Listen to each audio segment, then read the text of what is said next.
Anya Sharma stood by the coffee machine in the Sterling Corp break room, the hum of the industrial appliance a familiar, almost comforting sound. She was precise with her movements, selecting a mug, measuring the dark roast coffee, her dark skin gleaming under the fluorescent lights as she poured the steaming liquid. She wasn't naturally gregarious. Her strength lay in quiet observation, a trait often mistaken for passivity. Today, like most days, she navigated the corporate labyrinth of Sterling Corp with an understated grace, a calm island in a sea of casual disdain. Her position as head of information security, a title hard won, was often met with barely concealed skepticism from colleagues who saw her not for her formidable intellect, but through the narrow lens of what they expected a black woman to be. She sipped her coffee, her dark eyes scanning the security logs displayed on her tablet, a silent testament to her vigilance. Even in this mundane moment, her focus was absolute. Outside this quiet strength, the Sterling Corp environment buzzed with unspoken judgments, a subtle undercurrent of prejudice that Anya had learned to master. Her presence here was a matter of necessity. Recovering from a family crisis had necessitated taking a prestigious, high-paying job, and Sterling Corp, despite its flaws, offered the stability she desperately needed.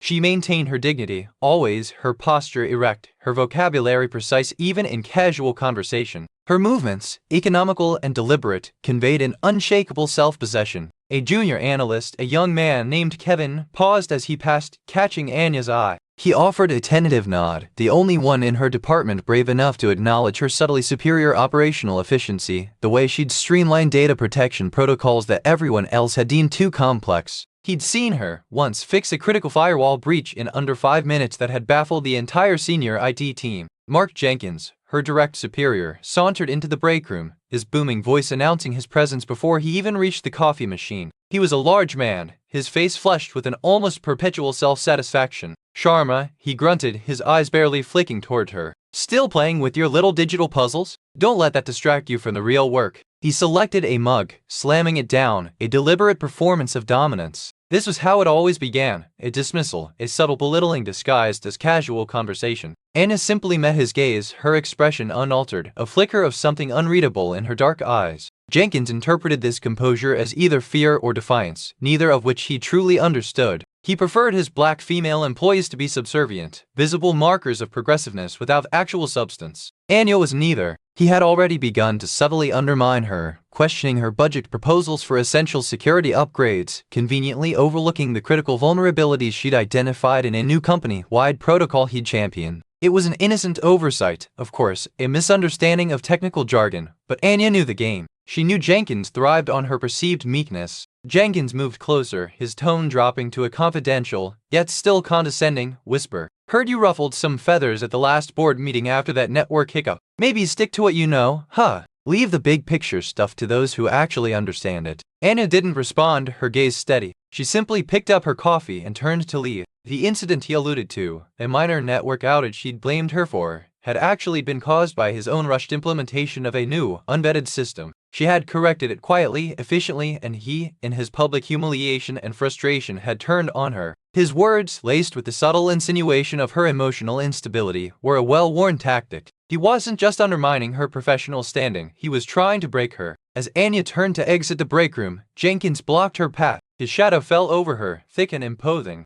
"You forget your place, Sharma," he sneered, his voice hardening, the pretense of civility evaporating. He grabbed her arm, his grip tight enough to make her flinch. "One more mistake, one more time you get in my way, and I'll make sure you're out of here so fast your head will spin." He shoved her, not hard enough to knock her down, but enough to send her staggering back against the pantry wall. The impact jarred her, but her composure held. Her heart, however, began to beat a rapid, warning rhythm against her ribs. This was more than just corporate politics now. This was a deliberate escalation, a physical threat. Even as Jenkins' face loomed inches from hers, contorted with rage and something uglier, Anya's mind was already working, calculating, assessing. The hum of the coffee machine seemed to fade, replaced by the thrum of an unseen danger and the chilling certainty that her ordinary world was about to shatter. What came next would not be about coffee or spreadsheets, but about survival and the true nature of the power she held, a power no one, least of all Mark Jenkins, had ever truly glimpsed. Hey, sorry to interrupt you, but before we continue, hit that like button if you're enjoying this. It really helps the channel. And tell me in the comments, what city are you watching from? I want to know of him reaching people from all over the world. Now let's continue. The jolt against the pantry wall was a physical shock, but Anya's mind had already shifted gears. Mark Jenkins' menacing grip on her arm, his words a venomous coil, was a clear declaration of war. The immediate aftermath saw her disentangling herself with a fluid, almost imperceptible motion. The hum of the breakroom coffee machine a stark contrast to the frantic drumming against her own ribs. She didn't return his sneer. Instead, she offered a polite, "Excuse me," her voice level, her dark eyes holding his for a fraction of a second longer than necessary. He interpreted it as defeat, a sign that his intimidation had worked. He was wrong. She walked out, the incident replaying, not as a moment of victimhood, but as data, another piece in the complex puzzle of Sterling Corp's inner workings and Jenkins' specific brand of malice. Back at her desk, the security logs on her tablet were a comforting constant. Anya didn't flinch from the threat. Instead, she felt a familiar hardening, a squaring of her shoulders that no one could see. Her family shared history. The quiet resilience that had seen them through storms far greater than corporate politics was her anchor. She pictured her grandmother, her face etched with wisdom, often saying, "They can try to dim your light, Anya, but they can't steal the sun that burns inside you." These memories weren't just comforting, they were strategic. They reminded her of who she was, what she was capable of, and the quiet power that came from knowing one's own worth, even when the world refused to acknowledge it. She took a slow, deep breath, letting the memory of her grandmother's steady gaze ground her. This wasn't about personal affronts anymore. It was about a system that needed to be dismantled carefully, precisely, from within. The insidious nature of Sterling Corp prejudice wasn't confined to Mark Jenkins. Later that morning, during a team sync, Anya presented her findings on a critical vulnerability she discovered in their cloud infrastructure. Kevin, the junior analyst, offered a subtle, appreciative nod from his corner of the screen, his early acknowledgement a small, bright spark. But Sarah, a project manager known for her sharp tongue and even sharper eyes, chimed in with a dismissive tone. "Another elaborate theory, Anya? Are we sure this isn't just overcomplicating a simple network anomaly? Sometimes, the simplest explanation, the one that doesn't involve rewriting the entire cybersecurity playbook, is the right one." The implication was clear. Anya's methods were too complex, too ambitious, perhaps even too much for a woman to conceive. Down the hall, in the engineering department, David, a senior engineer Anya had once helped troubleshoot a persistent bug, cornered her near the shared printer. "Heard you had a little spat with Jenkins," he said, his voice a little too loud for anyone to overhear. "You gotta learn to play the game, Anya. Jenkins, he's a creature of habit, and he doesn't like being challenged by someone who, well, isn't cut from the same cloth." He punctuated this with a knowing smirk, the unspoken black woman hanging heavy in the air. These weren't isolated incidents. They were threads in a tapestry of subtle, persistent denigration, a constant drip, drip, drip designed to wear down her resolve. Anya stored each interaction, each dismissive comment, each veiled insult, filing them away meticulously in her mind. She saw the pattern. The underestimation tied directly to her identity, the assumption of incompetence masked as helpful advice or casual observation. The day wore on, each interaction another small barb, another confirmation of her deep dive into the corporate psyche. Anya recognized that her current role wasn't just about protecting Sterling Corp's data from external threats, it was also about navigating and neutralizing threats from within. Her quiet observation had shown her the fault lines, the insecurities of those who felt threatened by her presence, by her competence. She was a ghost in their machine, a silent operator whose true capabilities remained unseen. As the afternoon drew to a close, Sterling Corp's internal security chief, a man named Thorne, a former federal agent whose stern demeanor masked keen intellect, stopped by her workspace. He didn't speak of Jenkins or the breakroom incident. Instead, he placed a small, encrypted USB drive on her desk. "Chairman Thompson requested this be delivered directly to you," Thorne said, his gaze steady and unreadable. "He wanted me to assure you that your ongoing efforts are deeply appreciated, and to inform you that certain protocols are being reviewed. You might want to familiarize yourself with Sterling Corp's Emergency Contingency Plan, Section 7B. It's particularly relevant to unforeseen internal destabilization." He gave a curt nod and moved on, leaving Anya with a sense of anticipation, a quiet understanding that the game was about to irrevocably change. The USB drive, small and unassuming, felt like a key, a promise of a reckoning. She knew that her resilience, her carefully guarded knowledge, was about to be tested in a way that would expose the true depths of her power. The quiet observation had paved the way. Now, the moment to act was drawing near. The shove against the pantry wall, a jarring shock against Anya's spine, was the precipice. Mark Jenkins' aggressive stance, his face inches from hers contorted with a primal rage, was more than just a workplace dispute. It was a physical manifestation of the rot she had spent months meticulously cataloging. The air crackled with a danger far removed from firewalls and data breaches. Anya's mind, however, didn't falter. While Jenkins' words raged, her own internal systems, honed by years of navigating hostile digital landscapes, shifted into an operational mode beyond ordinary comprehension. In the nanoseconds that branded themselves into her memory, amidst the cacophony of Jenkins' threats and the fading hum of the coffee machine, Anya's fingers, almost imperceptibly, brushed against the underside of her smartwatch. A discreet, silent vibration against her wrist confirmed the activation, Code Nightingale, initiate sequence. Jenkins, mistaking her momentary stillness for capitulation, surged forward. "You forget your place, Sharma," he snarled, his grip tightening on her arm. "One more mistake, one more time you get in my way, and I'll make sure you're out of here so fast your head will spin." He gave another shove, a deliberate, brutal push that sent her stumbling back, her shoulder hitting the cool metal of the pantry. The impact sent a shockwave through her, but her composure, a shield forged in far more adversarial environments than Sterling Corp sterile halls, remained utterly intact. Yet, beneath the surface, her heart hammered out a staccato rhythm against her ribs, a frantic alarm signaling a critical breach, not of data, but of her carefully constructed peace. This was no longer about subtle undermining. This was raw, physical intimidation, an unambiguous declaration of intent. Even as Jenkins' fury blinded him, Anya's awareness expanded, charting his movements, assessing his threat level, a rapid-fire analysis of the situation. Her world, ordinary moments ago, now vibrated with an unforeseen intensity. This is the precipice, the point where calculated observation yielded to decisive action, where the true nature of her power, a power no one, least of all Mark Jenkins, had ever truly witnessed, was about to be unveiled. It was a shift from protecting systems to protecting herself, from information security to personal survival. Anya's disentanglement from Jenkins' grasp was a study in controlled fluidity. Her movements were so swift, so economical, that he seemed to recoil more from the surprise than from any overt struggle. Her voice, when she spoke, was quiet but carried an unshakable authority. "Excuse me, Mr.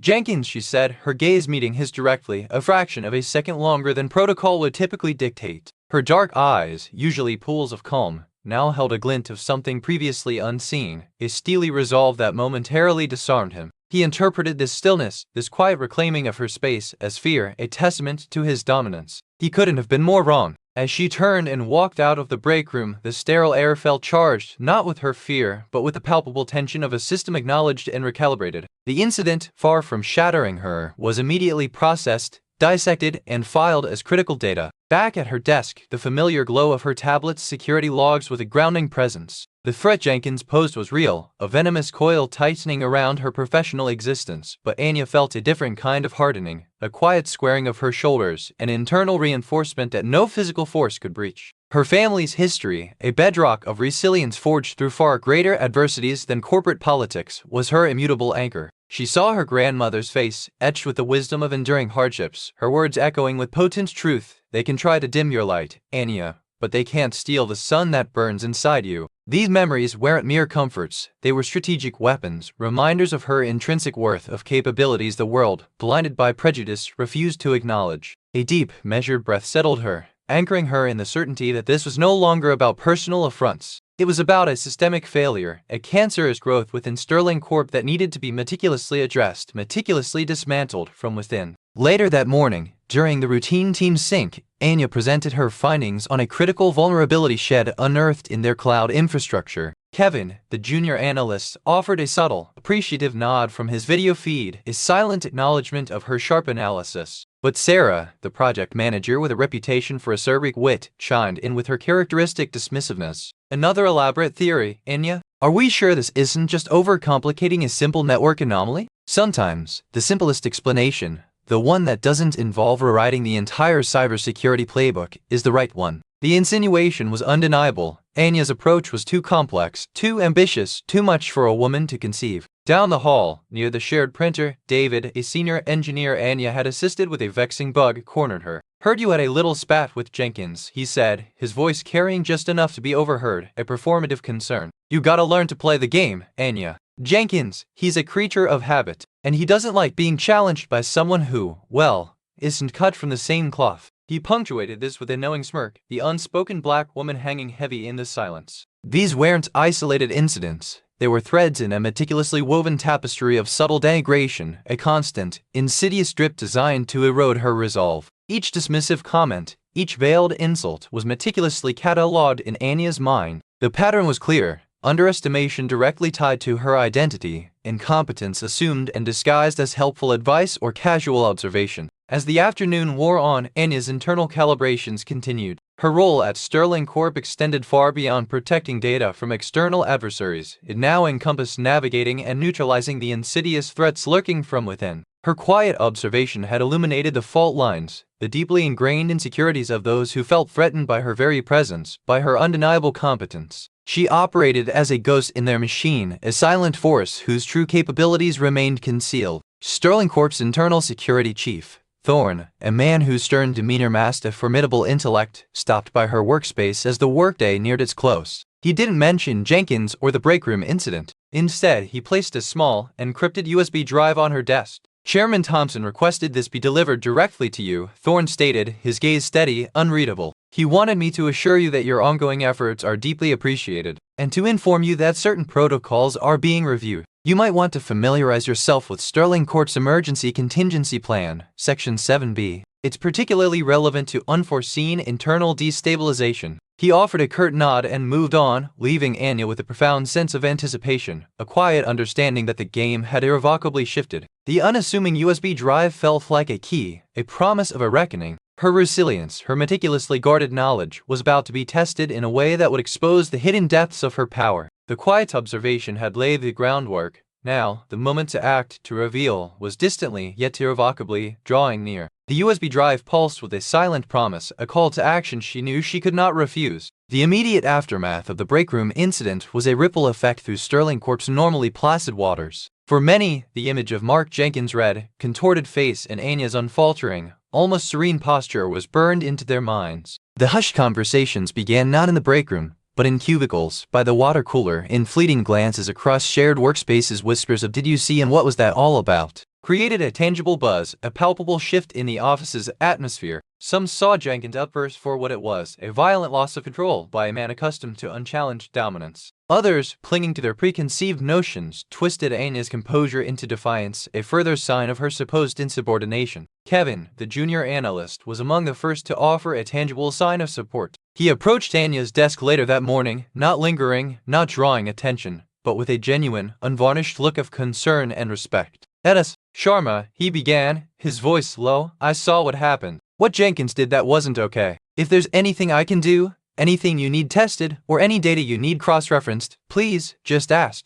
His offer was simple but profound. It wasn't born of flattery or self-interest, but of witnessing a clear injustice and an even clearer display of capability that transcended mere technical skill. Elsewhere, Sarah, the project manager, remained conspicuously silent during their team sync, her usual sharp critique absent. Her silence, Anya noted, was a calculated assessment, a provisional pause before she could gauge the prevailing winds. Anya's quiet efficiency had always been a thorn in her side, but this incident, coupled with the FBI's direct intervention, had clearly thrown her off balance. The opposition, however, was equally swift to mobilize. Mark Jenkins, despite his immediate removal from the premises, was far from defeated in the minds of his loyalists. Word of his termination and the sensational nature of its cause spread like wildfire, but the narrative began to warp. In the engineering department, David, the senior engineer who had previously offered that pointed advice, now cornered Anya near the elevator bank. "You know, Anya," he began, his tone laced with a patronizing familiarity that grated, "sometimes the best way to deal with guys like Jenkins is to just manage them. You can't always bring down the whole system because one guy lost his temper. You made a big scene.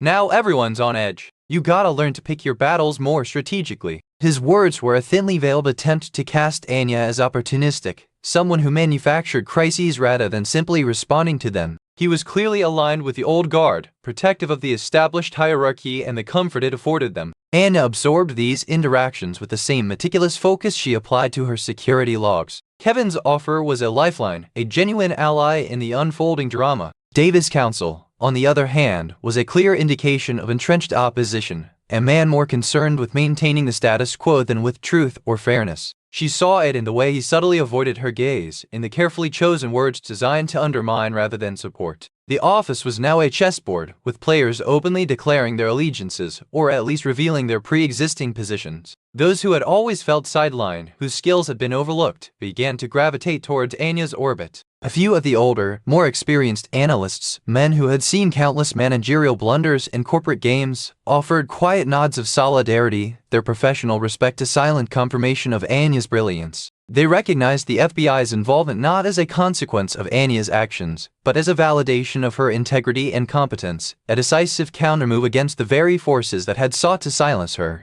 Conversely, the fear of retaliation, of being associated with the wrong side, began to solidify the opposition. Jenkins' departure had created a vacuum, but one that many were eager to fill with their own agendas. Those who had benefited from or been complicit in the previous regime's culture of discrimination found themselves on precarious ground, their own positions suddenly vulnerable. They clung to any shred of doubt, any opportunity to reframe Anya's victory as a fluke, a temporary aberration, rather than a seismic shift. The message was clear. Anya had proven her extraordinary capabilities, but now the real test began. She had allies emerging from the shadows, drawn by her courage and skill, but she also faced a consolidated front of those determined to resist the change she represented, those who saw her rise as a direct threat to their own power and privilege. The air at Sterling Corp was thick with anticipation, the quiet hum of the coffee machine now an undercurrent to the louder, more volatile exchanges of opinion, all building towards a confrontation that would define the company's future. Have you ever felt that the world refused to see your true capabilities, even when you knew them shining within you?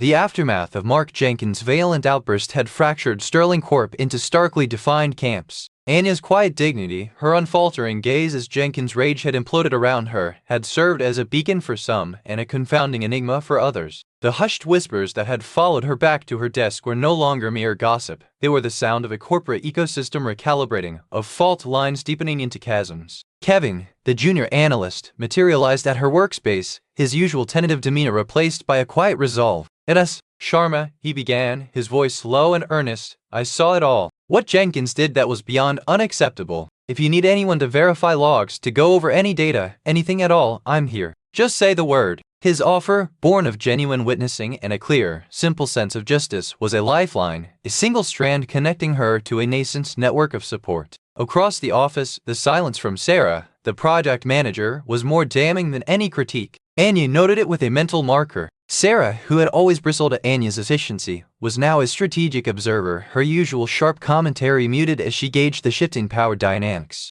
The FBI chief's personal apology, a brief but powerful moment that had sent seismic waves through Sterling Corp's otherwise predictable currents, had evidently unnerved Sarah profoundly. The old guard, however, remained entrenched. David, the senior engineer, intercepted her by the elevators, his patronizing tone a thinly veiled attempt to reassert the familiar order. You know, Anya, he began, his words dripping with an implied condescension, sometimes you just have to manage people. Going toe-to-toe with someone like Jenkins, especially with all this official attention, you stir up more than you can handle. You made quite a scene. You need to pick your battles, not start them. His counsel was a clear signal. Anya was viewed as the aggressor, the disruptor, not the victim, and his loyalty lay with the established power structure, the comfort of knowing who is in charge and how things should be. This manufactured narrative, however, did little to deter Anya. She processed Kevin's genuine offer with immediate strategic value, a verifiable witness in her corner. David's words, conversely, were data points illuminating the depth of resistance she faced. He avoided her eyes, his carefully chosen phrases designed to subtly discredit her, to paint her as an instigator rather than a respondent.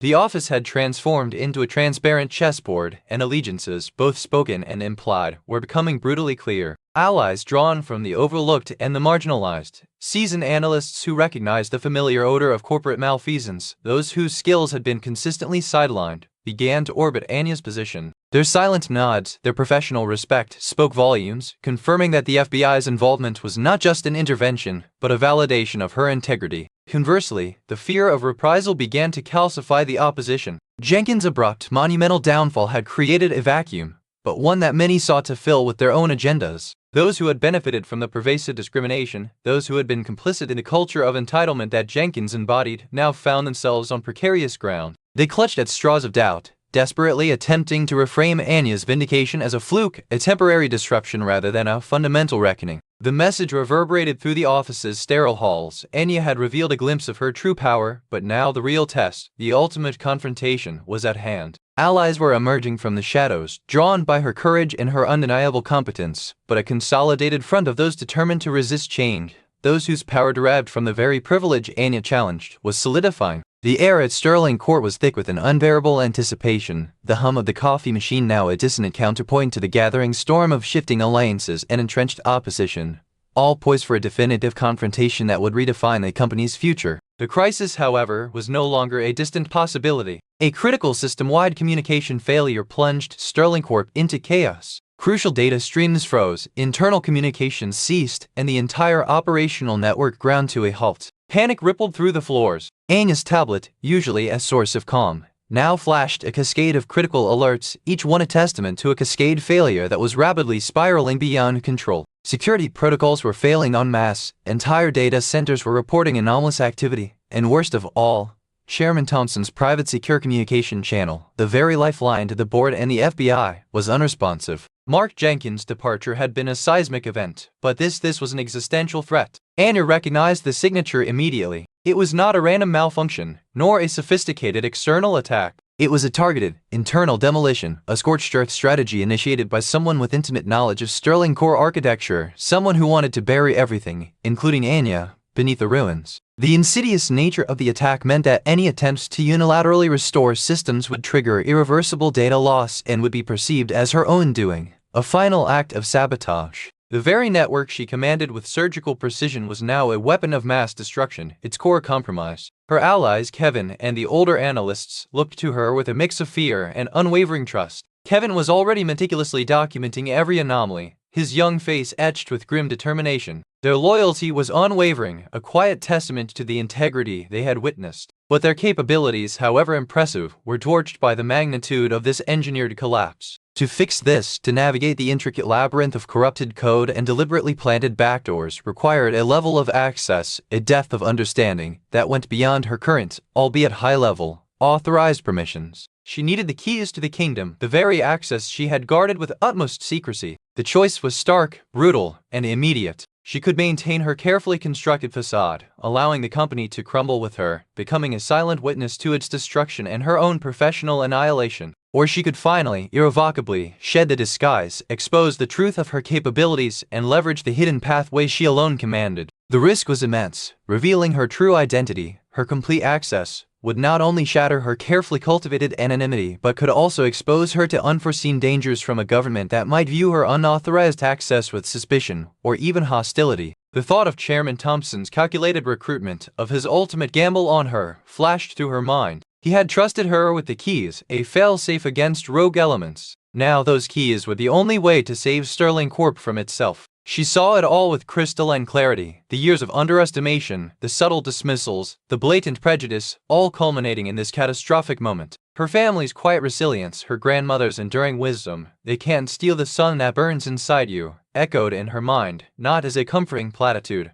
but as a mandate. This was no longer about proving them wrong, it was about preserving the very essence of what Sterling Corp, despite its deeply flawed leadership, was supposed to represent, a bastion of innovation, a critical component of national infrastructure. It was about preventing the triumph of a destructive force, a force that fed on mediocrity and thrived on dismantling genuine talent. Anya turned her tablet towards Kevin, her dark eyes meeting his, no longer just a reassuring glance, but a declaration. She initiated a preliminary data stream, a control leak of the core architecture schematics that defined her deeper access, a virtual handshake that bypassed all conventional authentication. "Kevin," she said, her voice steady, the calmness a stark contrast to the unfolding digital inferno, "I need you to monitor this feed. It's a critical diagnostic, but it's also more." She locked eyes with the older analysts, a silent acknowledgement of their unwavering support. "What's happening is not an accident. It's a deliberate dismantling, and the only way to stop it is to access the system at its deepest level.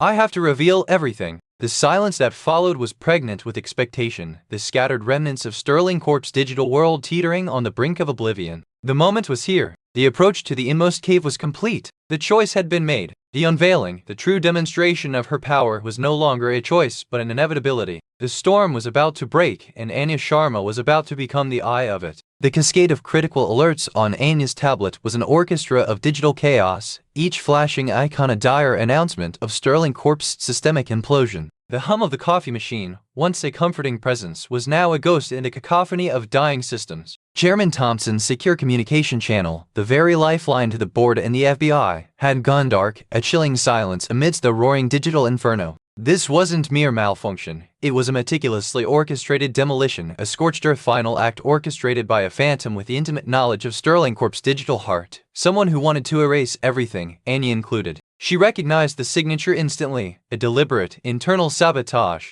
Any unilateral attempt to restore order would be twisted into her own act of destruction, a final, fatal misstep. The network she commanded with surgical precision was now a weapon of mass devastation, its core corrupted. Her allies, Kevin, and the seasoned analysts looked to her, their faces a mixture of fear and unwavering trust. Kevin, already a whirlwind of furious activity, meticulously documenting every anomaly, his young features etched with grim determination, represented the nascent support she had cultivated. Their loyalty was a testament to the integrity they had witnessed, but their capabilities, however commendable, were a candle against the inferno of this engineered collapse. To navigate this intricate labyrinth of corrupted code and planted backdoors, to truly mend the system, required more than her current authorized access. It demanded the keys to the kingdom, the very access she had guarded with utmost secrecy. The choice was stark, brutal. Maintain the carefully constructed facade, watch Sterling Corp and herself crumble into digital dust, or shed the disguise, reveal the truth of her capabilities, and leverage the hidden pathways she alone commanded.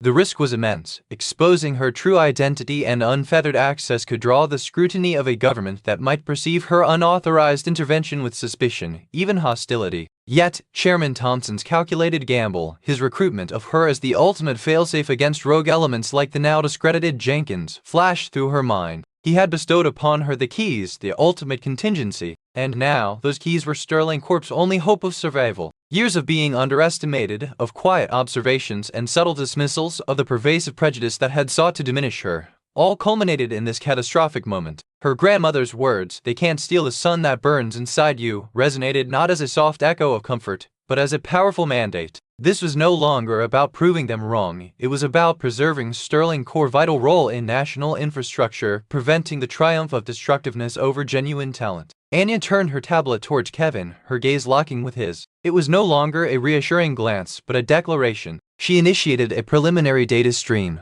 a controlled leak of the core architecture schematics that defined her deepest, most privileged access, a virtual handshake bypassing all conventional authentication. "Kevin," she said, her voice steady, a calm island in the swirling digital storm, "I need you to monitor this feed. It's a critical diagnostic, but it's also more." Her eyes then swept across the older analysts, a silent acknowledgement of their unwavering support. "What's happening is not an accident. It's a deliberate dismantling, and the only way to stop it is to access the system at its deepest level. I have to reveal everything." The silence that followed was pregnant with expectation. The scattered remnants of Sterling Corp's digital world teetered on the brink of oblivion. Now the moment of truth had arrived, the approach to the innermost cave complete. Anya Sharma was about to become the eye of the storm. With a surge of control power, Anya's fingers danced across the tablet. She bypassed the internal security chief Thorne's restricted network access, a superficial barrier that had only served to obscure the true architecture. She wasn't just accessing data, she was orchestrating a symphony of digital reconstruction. The chaos that had engulfed Sterling Corp was systematically untangled, not by brute force, but by an intricate, elegant understanding of its very fabric. Corrupted code was isolated, encrypted redundancies were re-established, and the compromised firewall, the very backdoor Jenkins had protected, was not just sealed, but fundamentally rewritten, its vulnerability erased with an expert's precision. As the core systems flickered back to life, the secure channel to Chairman Thompson blinking green, then stable, a collective gasp rippled through the few remaining employees who had gathered cautiously around Anya's desk. The network's vital signs were stabilizing, the digital heartbeat of Sterling Corp returning with a strength and resilience previously unheard of. This wasn't a patch, it was a complete system overhaul, executed in minutes, a feat that would have taken an entire team weeks, if not months. And then, the reveal. As the chaos subsided, Anya stood, her posture commanding despite her unassuming attire. She met the wide, bewildered eyes of her colleagues, of Kevin, of David and Sarah who had arrived, drawn by the unusual digital resurgence. "My name," Anya stated, her voice carrying the quiet authority that had been so consistently, so fatally, overlooked, "is Anya Sharma. I was recruited by Chairman Thompson 2 years ago. My background is not merely in information security. It's in building secure systems from the ground up. Before Sterling Corp, I was a lead architect on several classified federal projects, including the development of secure communication protocols for national defense. Sterling Corp's current infrastructure, its inherent vulnerabilities, were identified and cataloged by me during my initial assessment, long before I was officially appointed head of information security. The complexities you occasionally found in my proposals were the foundational elements of a robust defense, deliberately designed to be unassailable. The stunned silence was absolute. Kevin's jaw had dropped, his earlier admiration now clearly morphing into awe. David, the senior engineer, stood rooted to the spot, his patronizing smirk replaced by a look of utter disbelief. Sarah, the project manager, her usual sharp wit utterly absent, simply stared, her carefully constructed world visibly cracking. They had seen Anya Sharma, the meticulous, quiet analyst. They had never glimpsed Anya Sharma, the architect of national security. The sudden, amplified hum of the breakroom coffee machine felt like a distant echo. The distant wail of sirens, growing steadily louder, announced the arrival of a different kind of authority. Moments later, the office doors swung open, revealing a phalanx of FBI agents, led not by his subordinate, but by the chief himself. He strode directly towards Anya, bypassing the stunned onlookers, his gaze direct and filled with an almost palpable apology. "Anyas Sharma," he said, his voice clear and resonant, carrying both respect and deep regret. "On behalf of the Federal Bureau of Investigation, please accept our sincerest apologies for what you have endured here. Chairman Thompson's faith in your capabilities has been validated in the most extreme circumstances. Your Code Nightingale activation and the subsequent federal intervention have uncovered critical systemic vulnerabilities and evidence of severe corporate malfeasance directly linked to the actions of Mr.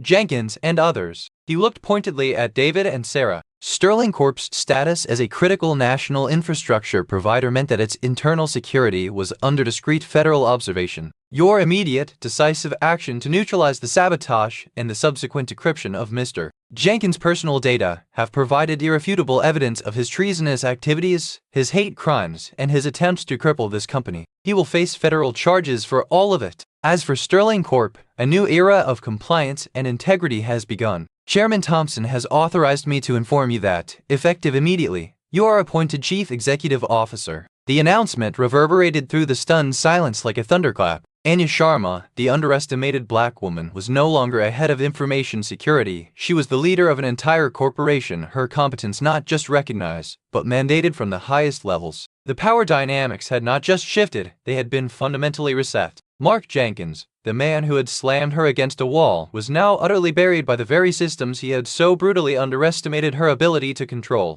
Anya looked at her tablet, the data feeds now orderly, pristine, a testament to her true capacity. The storm had broken, and she, Anya Sharma, stood resolutely at its epicenter, ready for whatever came next. The quiet observation had indeed paved the way, and now, the real work of building a just and secure future had begun. The immediate aftermath of my unveiling, the stunned silence of the Sterling Corp offices, was far from an ending. It was, in fact, the startling, almost deafening, beginning. The immediate have information that it yields a total of carries Sterling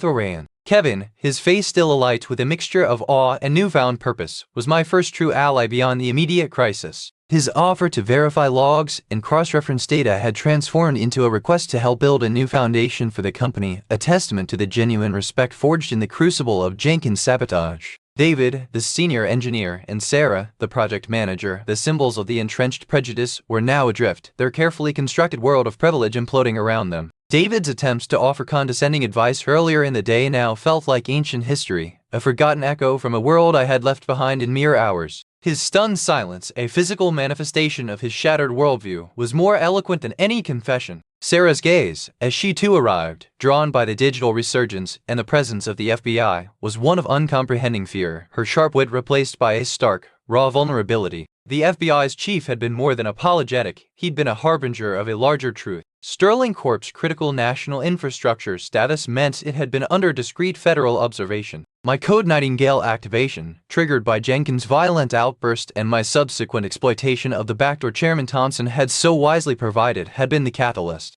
Jenkins was now facing federal charges for assault, hate crimes, and corporate espionage. My own personal fight had become the illumination of a far broader network of malfeasance. Thompson's faith in my capabilities had been validated, not surprisingly, in the most extreme of circumstances. He had seen the potential for chaos in Jenkins and others like him, and he had seen me as the necessary counterforce. Now, as CEO, my mandate was clear: not just to rebuild Sterling Corp, but to eradicate the systemic issues that had allowed Jenkins and his ilk to fester. The opportunity presented by my newfound position was immense, but so too was the resistance. While Kevin and a handful of older, experienced analysts who had quietly supported me during my tenure began to rally around my vision, their loyalty a quiet, powerful force, the old guard remained a formidable obstacle. Their silence wasn't acceptance, it was strategic retreat. They were regrouping, whispering in the periphery, assessing their options to undermine or at least slow down the inevitable purge. My first executive orders were swift and decisive: a complete overhaul of HR policies to eliminate discriminatory practices, the establishment of an anonymous whistleblower system that actually worked, and a public commitment to fostering genuine diversity and inclusion, with clear metrics and accountability. This wasn't about revenge, it was about systemic justice, about ensuring no one else would suffer the indignations I had endured. The investigation into the death of Sterling Corp's corruption began immediately, leveraging the access I had kept secret since Chairman Thompson's subtle recruitment. It was a chilling discovery. The discrimination I had faced wasn't an isolated incident, a personal vendetta by Jenkins. It was part of a deeply ingrained, systematically enforced pattern. Through encrypted communication logs, internal memos, and deliberately suppressed performance reviews, I began to see the true scope of their operation. There were coordinated efforts to sideline qualified women and minorities across multiple departments, policies that subtly barred them from promotions, and a pervasive network designed to protect perpetrators like Jenkins. I found internal directives that actively discouraged the hiring of certain demographics, disguised as talent acquisition strategies. The evidence painted a grim picture. Sterling Corp wasn't just a flawed company, it was a carefully constructed edifice of systematic exclusion, designed to maintain the power and privilege of the few at the expense of the many.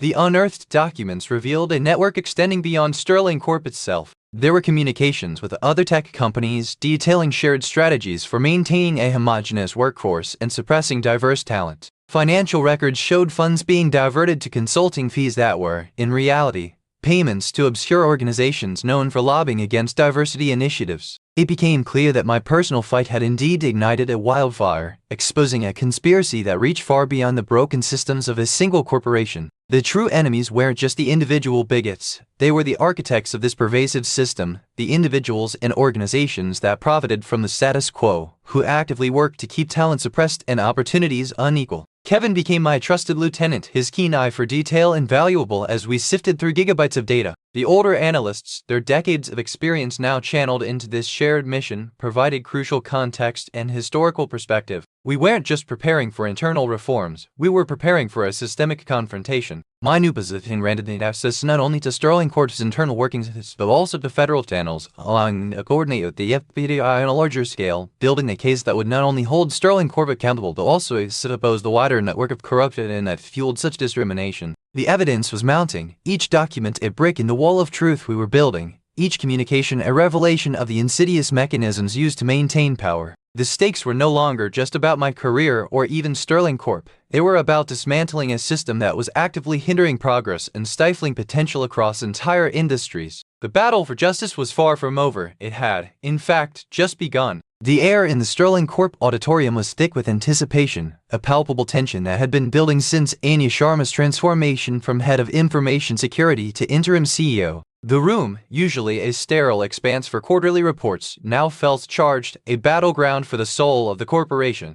Kevin, my trusted junior analyst, stood beside me, his presence a silent anchor. His earlier concern had evolved into a steely resolve, his eyes reflecting the quiet pride of someone who had witnessed the truth and stood by it. The older analysts, the seasoned veterans who had silently navigated the treacherous undercurrents of Sterling Corp for years, formed a solid phalanx of support, their nods and focused gazes underscoring their unwavering solidarity. Even Sarah, the ex-project manager, and David, the senior engineer, were present, their faces a study in stunned disbelief, their previous attempts at undermining me now rendered utterly irrelevant by the sheer force of irrefutable evidence. The FBI chief, impeccably dressed and radiating an aura of quiet authority, stood near the podium, a silent testament to the federal gravity of the proceedings. Chairman Thompson, his usual cryptic demeanor replaced by a rare, almost urgent earnestness, sat in the front row, his faith in my capabilities now amplified by the very crisis I was poised to resolve. My Code Nightingale activation, once the secret safeguard, had evolved into the trigger for a federal intervention, a culmination of years of discreet observation and my own meticulous preparation. Mark Jenkins, the architect of so much of the targeted disruption, was now a name whispered in hushed tones, his physical and digital machinations exposed, his pending federal charges a stark consequence of his hubris. The information I had painstakingly compiled, the encrypted logs, the internal memos, the financial discrepancies, all were organized, cross-referenced, and ready. This was not about revenge. It was about the systematic dismantling of corruption using its own weapons against it. The moment arrived. I stepped onto the podium, the hum of the breakroom coffee machine a distant memory, replaced by the amplified resonance of my own voice, a voice now attuned not just to cybersecurity protocols, but to the frequency of justice. Good morning, Sterling Corp. I began, my voice steady, cutting through the hushed murmurs. For too long, this organization has operated under a veil of false progress, a facade of innovation masking a deeply ingrained system of prejudice and discrimination. You have heard rumors, you have witnessed subtle dismissals, and some of you have directly experienced the toxicity that has festered within these walls. Today, that veil is lifted. I activated the large screen behind me. The first document appeared, an internal HR directive, dated 2 years prior, outlining a deliberate strategy to limit hiring and promotion opportunities for women and minorities, disguised as talent acquisition refinement. A collective gasp rippled through the audience. Kevin seamlessly fed the subsequent data streams, encrypted communications between Jenkins and his network, detailing financial kickbacks for steering contracts away from qualified minority-owned businesses, evidence of fabricated performance reviews designed to sideline competent employees, and the chillingly explicit directives to suppress diversity initiatives. I presented the evidence not as an accusation, but as a factual excavation of a buried truth. Mark Jenkins, as many of you know, physically assaulted me just days ago. I continued, my voice gaining a quiet power. But that incident, while a catalyst for this direct confrontation, was merely the tip of an iceberg. The systematic nature of the attacks I faced stemmed from a broader conspiracy, a deeply embedded network designed to maintain a homogeneous workforce and stifle genuine talent. What you are seeing on the screen are not isolated incidents, but a meticulously crafted strategy of exclusion, a direct violation of the principles Sterling Corp claims to uphold. The screen shifted, displaying the vast network of interconnected entities, the shell companies, and the lobbying firms that had been meticulously exposed through Chairman Thompson's pre-existing federal channels, now amplified by my own deeper-level access. These were the architects of the systemic rot, the financiers of exclusion. This network, I stated, my gaze sweeping across the stunned faces, extends far beyond Sterling Corp. It represents a deliberate effort to stifle innovation and maintain a system of privilege at the expense of merit and fairness. The discrimination I faced, the underestimation, the attempts to silence me, they were not personal attacks but calculated tactics to protect a corrupt and antiquated system. David and Sarah, seated together, shifted uncomfortably, their faces pale. They were complicit, their silence a form of endorsement. The confrontation wasn't just with them, but with the entire structure they represented. The FBI chief, his presence a silent but powerful affirmation of the federal backing, nodded almost imperceptibly. The ground beneath the old guard was crumbling. My own past as a white-hat hacker, my profound understanding of Sterling Corp's foundational architecture, knowledge that extended beyond my official role, had allowed me to anticipate and expose these deeper layers of corruption. This was the ultimate demonstration of my capabilities, not just as a guardian of security, but as a builder and protector of robust, ethical systems. The room remained silent as I concluded, the weight of the evidence settling over everyone. Then, Kevin, with precise precision, displayed the FBI's official findings, corroborating my presentation, detailing Jenkins' treasonous activities, and outlining the imminent federal intervention that would cleanse Sterling Corp's critical infrastructure. The spell of denial was broken. The system, the very architecture that had been designed to suppress me, was now being utilized to expose its own deficiencies and bring about its own transformation. The collective support of my allies, ranging from Kevin's unwavering technical assistance to the silent validation from the experienced analysts, had forged me into a leader capable of catalyzing this monumental change. The promise of a new era at Sterling Corp, one of genuine meritocracy and unwavering integrity, had been unequivocally established. The foundations of corruption were shaken, its architects exposed, and the path forward, though still laden with challenges, was now undeniably clear. The storm had broken, and I, Anya Sharma, was guiding Sterling Corp toward the calm, resolute eye of a new beginning. The Sterling Corp auditorium, moments ago a stage for the unmasking of deep-seated corruption, now buzzed with a new energy, a palpable hum of transition. The reverberations of Chapter 8 revelations, the abrupt fall of Mark Jenkins, the FBI's personal apology, and my unprecedented promotion to CEO had settled, not into silence, but into the groundwork of a fundamental rebuilding. Kevin, my trusted junior analyst and now my most vocal ally, worked diligently at a repurposed terminal near the front, his fingers flying across the keyboard. He was coordinating the rollout of the new Sterling Corp HR portal, an intuitive, secure platform designed for transparent reporting and an anonymous whistleblower system that actually worked. The stark contrast between this modern, accessible interface and the deliberately convoluted, often ignored, systems of the past was a testament to the seismic shift that had occurred. The systemic changes weren't just digital. On the executive floor, where Mark Jenkins had once presided with blustering arrogance, a new leadership team was quietly convening.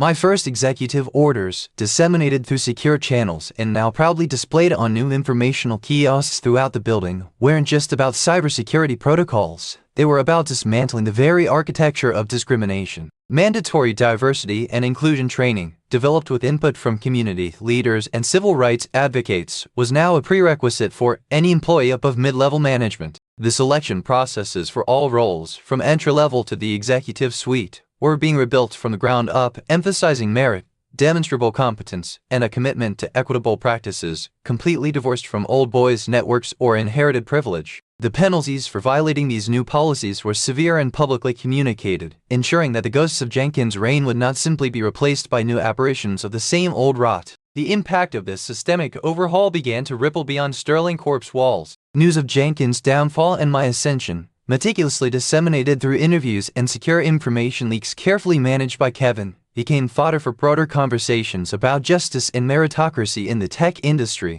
Other companies, recognizing the vulnerability of their own potentially compromised systems and the undeniable power of my demonstration, began to quietly reevaluate their internal structures. A few forward-thinking CEOs, previously wary of challenging the status quo, reached out privately, not with offers, but with requests for advice for the blueprints of the changes I was implementing at Sterling Corp. Kevin, in his new role as my special projects manager, found himself fielding inquiries from organizations across the sector, sharing the foundational principles of our new HR framework and the technical specifications of our updated security architecture. He was becoming an ambassador of change, a testament to the fact that genuine competency, once recognized and supported, could become a multiplier for justice. This domino effect wasn't limited to corporate boardrooms. In communities previously marginalized by Sterling Corp's exclusionary practices, a new sense of hope began to bloom. Local outreach programs, previously ignored or patronized, found themselves receiving genuine investment and genuine partnership opportunities. Women and minority-owned businesses that had been systematically excluded from bidding processes were now finding their proposals met with fairness and respect, their innovations recognized and valued. Anya's story, the quiet analyst who broke down a corrupted system, became a powerful narrative that resonated far beyond the sterile confines of Sterling Corp. Young black girls, aspiring engineers and programmers, saw not just a CEO, but a living embodiment of possibility. High school career days saw an unprecedented surge in interest in cybersecurity and tech fields from demographics previously discouraged. My own story served as a living testament that quiet observation coupled with unwavering integrity could dismantle even the most entrenched systems of prejudice. As CEO, my role evolved naturally. The quiet intensity that had once been mistaken for passivity was now recognized as profound focus. My inherent humility remained. The victory had not inflated my ego, but solidified my understanding of the immense responsibility I now held. I began actively mentoring emerging talent, creating dedicated pathways for individuals who, like me, might otherwise be overlooked due to their background. Kevin, now a seasoned operative in the new Sterling Corp regime, saw this firsthand. He often shadowed me during these mentoring sessions, his presence the subtle reminder of my own journey and the importance of fostering that same potential in others. The fight for justice, I understood, was not a singular event. It was a continuous process, a constant vigilance. Sterling Corp, under my leadership, was committed to being not just a company, but a catalyst. The legacy of my transformation was becoming clear. The changes at Sterling Corp were not fleeting reforms. They were woven into the very fabric of the organization. The new policies were robust, the accountability frameworks were unassailable, and the culture was demonstrably shifting towards genuine meritocracy and inclusion. My story wasn't just about overcoming personal adversity, it was about proving that systemic change was not only possible but essential for true progress. The whisper campaigns of old had been replaced by the clear, resonant voice of a company that understood the power of its ideals. The foundation of a truly secure and equitable future had been laid, a testament to the fact that even in the most challenging environments, one person's quiet strength, when amplified by truth and supported by unwavering commitment, could ignite a movement. This conviction burned brightly, a promise that the fight for fairness would continue, echoing far beyond the walls of Sterling Corp. Have you ever witnessed an act of injustice or experienced discrimination and felt that flicker of possibility, that quiet certainty that things could be different? What small step could you take today to be the catalyst for change in your own world? The Sterling Corp auditorium, once a sterile space for predictable pronouncements, now throbbed with a palpable transformation. The hum of the coffee machine, an ambient memory from the break room where it all began, was a distant echo drowned out by the vibrant hum of genuine progress. The air, once thick with unspoken prejudice, now crackled with the energy of possibility. Kevin, my steadfast junior analyst turned indispensable lieutenant, meticulously managed the network dashboards, his once tentative demeanor replaced by a quiet, confident purpose. The HR portal, a testament to our commitment to transparency and fairness, gleamed on the main screen, a stark contrast to the opaque systems of the past that had stifled so many. The executive floor, a territory once dominated by the swagger of men like Mark Jenkins, was now a space of quiet contemplation and strategic collaboration. My first executive orders weren't merely policy changes, they were the rewiring of Sterling Corp's very DNA. Mandatory diversity and inclusion training, co-created with community leaders, was no longer an optional seminar but the bedrock of professional development. The recruitment and promotion processes, once labyrinths of implicit bias, were now transparent, merit-driven, and rigorously audited.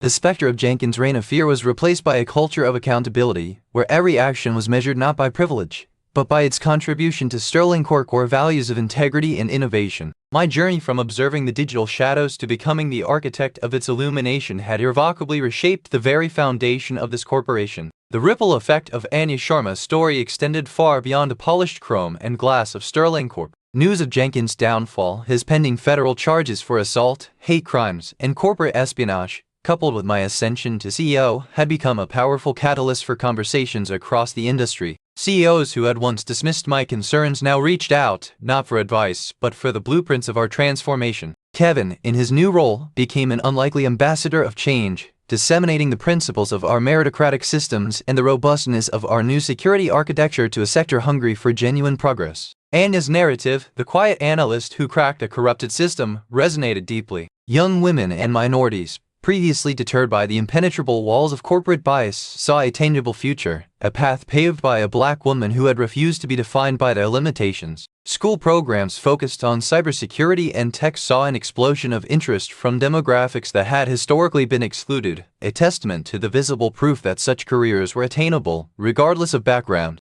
My role evolved from a fierce defender of digital fortresses to a dedicated architect of inclusive futures. The quiet intensity that had defined my early days was now recognized as profound focus, my inherent humility a grounding force that prevented any semblance of ego from overshadowing the immense responsibility I carried. I began actively mentoring emerging talent, creating dedicated pathways for individuals who, like me, possessed immense potential but lacked the established networks or the visible representation to access it. Kevin, now a seasoned operative in the new Sterling Corp regime, often shadowed me during these mentoring sessions, a living testament to the power of recognizing and nurturing genuine talent. The fight for justice, I understood, was not a singular event, but a continuous process of vigilance, and Sterling Corp, under my leadership, was committed to being a catalyst for that ongoing change. The legacy of my transformation wasn't just in the revised HR policies or the now impenetrable security protocols, it was in the cultural shift that permeated every level of the organization.